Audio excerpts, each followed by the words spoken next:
Hey everybody, how's it going? This is Justin with the Millennial Mixtape, and today I wanted to remind you that... Seriously, when the going gets tough, you don't want a criminal lawyer, right? You want a criminal lawyer. Alright, so hopefully my C- skill level photoshopping and that clip clued you into what we were talking about today on episode 4, the best theme song ever. Today we're taking a dive into Better Call Saul. Hit that like button if you're excited about it, and also this is a spoiler warning. I will be showing some clips that might be considered spoilers, but we're back after this.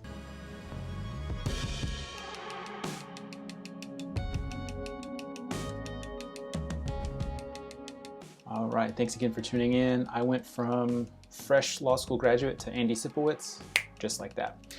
So as I said, this is episode 4 of Best Theme Song Ever. All right, so if this is your first time tuning in, let me tell you how it works. Each week I take a look at a different TV show theme song. I then explain the premise of the show based on what Wikipedia says. I go into the history of the theme song from interviews and other resources I can find. Then I evaluate the theme song on 4 criteria. The criteria are earworm ability, and thanks to Kate in the comments for hating on my creativity. We have intentionality of lyrics, we have the title sequence, and we have timeliness of the song, or how does the song fit into the time frame in which the show was released. Now, if you want to look more in depth at the criteria and see what would constitute a perfect score, I will put a link to my rubric right under that like button so you can check that out whenever you're ready. Okay, so let's check out the premise of Better Call Saul. Guys, this all comes down to just a lover's spat, okay? 2 consenting adults had a falling out. That happens. Here's what Wikipedia says. Better Call Saul follows the transformation of James Jimmy McGill, a former con artist who is trying to become a respectable lawyer, into the personality of the flamboyant criminal lawyer, Saul Goodman, a play on the phrase, "It's all good, man." I don't know why I said it like that. Over the 6-year period prior to the events of Breaking Bad, spanning from 2002 to 2008.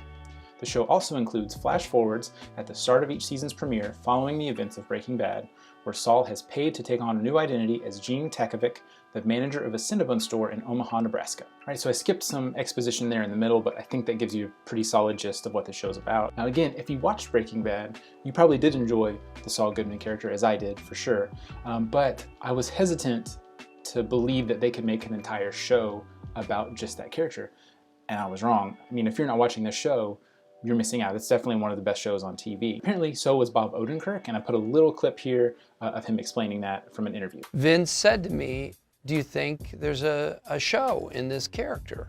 "Because I think there is," he said. And I said, "I don't know, you know, if you think there is, I guess." So he was hesitant, but I'm glad that he went through with it and followed Vince Gilligan's idea, because the show is great. Up next, the history of the theme song. Why were you working against me, Chuck? You're not a real lawyer. So the theme song was recorded by a British garage rock neo-psychedelic band called Little Barrie, and yes, it is actually longer than 15 seconds long. I will put a link to the extended version down there in the description. According to Barry Gadigan, and I hope I'm saying that name right, he was tasked by the show's music producer, Thomas Golubic, to write something that could end abruptly at about 15 seconds, and I think they nailed it with this. Apparently there were about 34 variations on the theme song, but the one that they selected was in the first batch of 17 that they sent to the supervisor Golubic. I don't know about you, but I mean, I would love to hear the rest of those. So if they could post those to YouTube, I would love to check it out. All right, so now let's talk about our first criteria, earworm ability.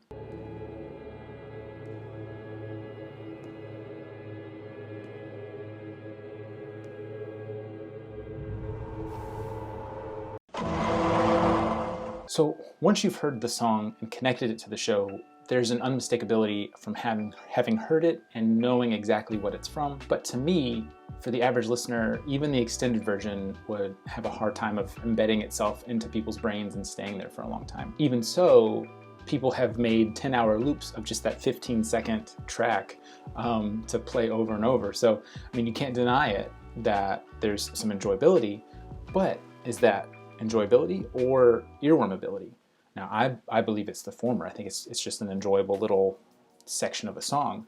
But I'd be curious to know what you think. For Earworm Ability, I'm going to have to give this one a 2.5 out of 4. Up next, criteria 2, intentionality of lyrics. I guess not. I guess you just saved that one for Jimmy. Kim, I didn't do it to hurt Jimmy. No, you did it to make yourself feel better. I know what you're saying. The show doesn't have lyrics, and it's true. The 15-second snippet that we hear does not have lyrics. They did play a little bit of the extended version at the end of the season finale of season 1, but there has to be something that I can tie to a theme song with no lyrics, because there are a lot of theme songs with no lyrics. And so what I've settled on is the evocativeness of the song. So what does it make me feel? How do I feel when I hear it? Even though there's no lyrics, am I getting a sense of the show, of the characters? What am I getting from it as far as like the evocation of the song? So here's what I got. When you have that heavy tremolo on the choruses, there's a sense of heat, like a little bit of uneasiness, unrest. It can't settle on that chord. And also when you slide up and down the neck and you have the hammer-ons and the bends, there's almost like a serpentine quality, almost like a snake.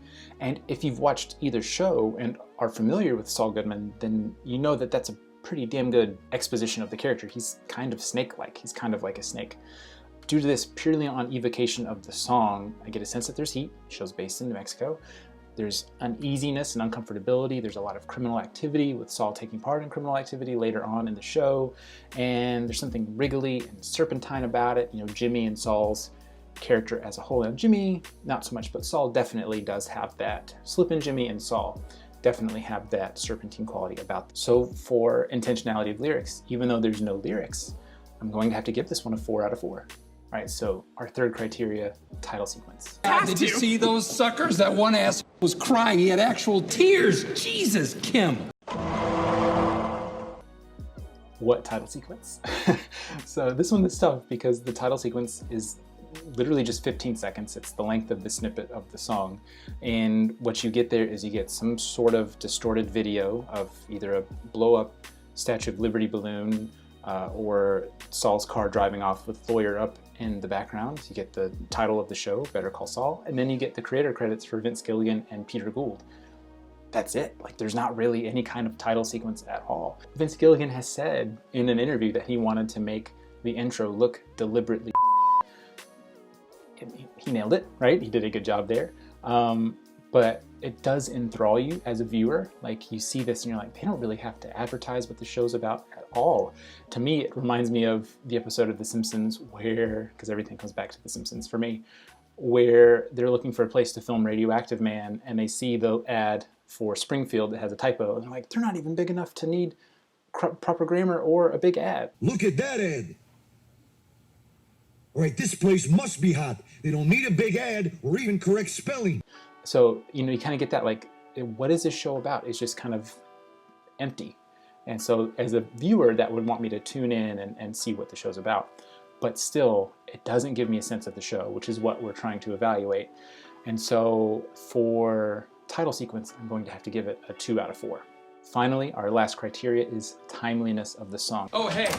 Oh, shit. Jeez, sorry. I can get most. You know what? Hey, I got it.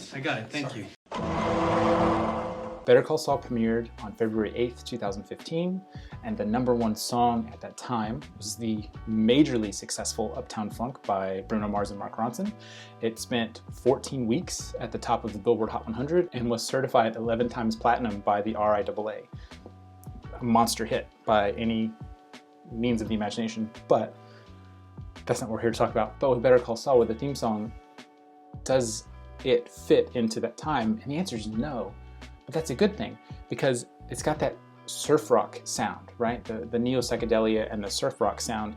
And that is essentially timeless. Like, it's something that feels both dated and modern at the same time. It could fit into any kind of time frame. And with Better Call Saul taking place in the majority of a flashback sequence, it is a prequel to Breaking Bad, I feel like having something that is kind of both here and the past, both present and in the past, works well for it. For timeliness of the song, I'm going to have to give that one a 4 out of 4. All right, and now we made it to the final score. Let's see how Better Call Saul did with Best Theme Song Ever. So we have a 2.5, a 4, a 2, and a 4. When we add that up and average it out, that gives Better Call Saul's theme song a 78%, which is solidly a C. Now, this song itself is not a C, but in the context of being a theme song for a show, it is a C. And remember that that is an arbitrary analysis with skewed subjective criticisms, but still, it's a C. I still love the show. So there we have it. Our lowest score so far for best theme song ever is Better Call Saul with a solid 78% C. Let's see if a show you love can do better. Let me know in the comments what show you'd like me to do next. Also, if you liked today's video, be sure to like it. If you loved today's video, be sure to subscribe and hit the bell gizmo so you're notified of every new episode of Best Theme Song Ever, which drops weekly on Mondays. Over here is a video that you might enjoy, and that's gonna be it for me. So again, I'm Justin with the Millennial Mixtape. Thanks for tuning in, and remember, it's all good, man.